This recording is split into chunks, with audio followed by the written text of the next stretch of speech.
मैं मैना सहायक आचार्य संस्कृत श्री कल्याण राजकीय कन्या महाविद्यालय सीकर से। आज हम धनंजय द्वारा विरचित दश रूपक के प्रथम प्रकाश के 18वें श्लोक के बारे में चर्चा करेंगे, जो इस प्रकार है। बीज बिंदु पताका प्रकरी कार्य लक्षण अर्थ प्रकृति पंचता एता परिकीर्तिता।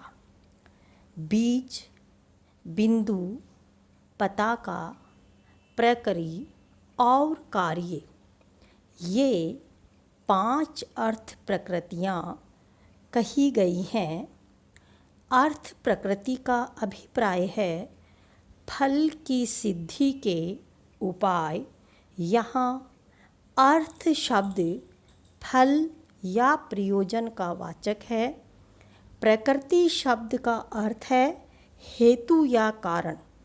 इस प्रकार फल की सिद्धि के उपाय ही अर्थ प्रकृतियाँ कहलाती हैं। किंतु अर्थ प्रकृतियों में जिस कार्य का समावेश है वह फल नहीं है, अपितु फल प्राप्ति का उपाय है।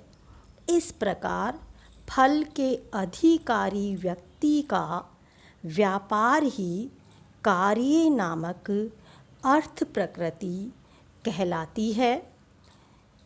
अगला जो श्लोक है वो इस प्रकार है।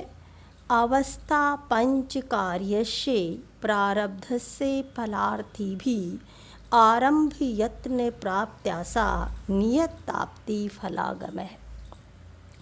फल की इच्छा वाले व्यक्ति के द्वारा प्रारब्ध से कार्य पंच अवस्था, आरंभ किए गए कार्य की 5 अवस्थाएं होती हैं।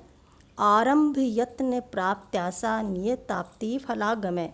आरंभ, यत्न, प्राप्त्याशा, नियताप्ति और फलागम, ये 5 अवस्थाएं बताई गई हैं।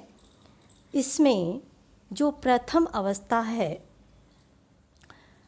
औत्सुक के मात्र आरंभ फल लाभे भूयसे, प्रचुर फल की प्राप्ति के लिए उत्सुकता मात्र होना ही आरंभ कहलाता है। इसका भाव यह है कि इस कार्य को मैं करूँगा, इस प्रकार निश्चय करना ही आरंभ कहलाता है। जैसे रत्नावली नाटिका में स्वामी के अभ्युदय के लिए किए गए तथा दैव के द्वारा हाथ का सहारा दिए गए इस कार्य में आदि कथन के द्वारा वत्सराज उदयन के कार्य का आरंभ योगंधरायण मंत्री के मुख से दिखलाया गया है। इसके अलावा जो अगला प्रयत्न है, प्रयत्नोतु तद प्राप्तौ व्यापारो अति त्वरान्वित।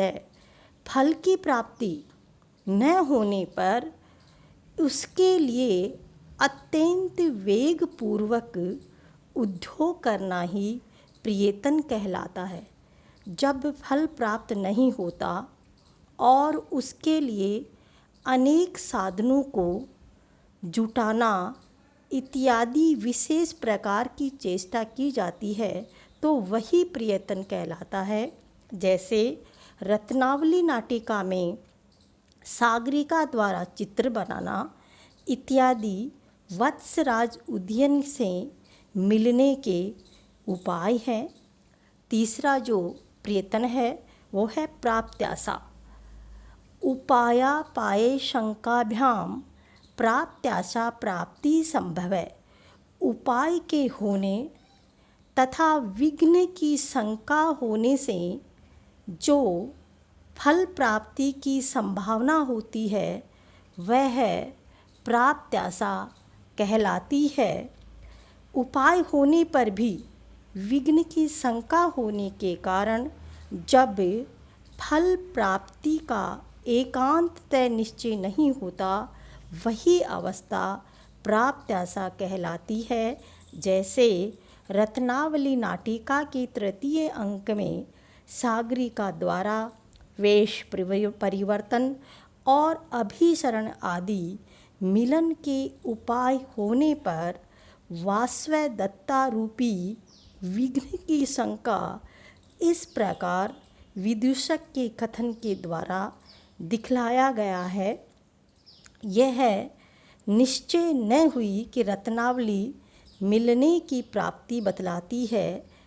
अगला जो है चौथा, नियताप्ति अभाया अपाया भावात प्राप्ति नियताप्ति सुनिश्चिता। विघ्नों के अभाव से फल की निश्चित रूप से प्राप्ति ही नियताप्ति कहलाती है।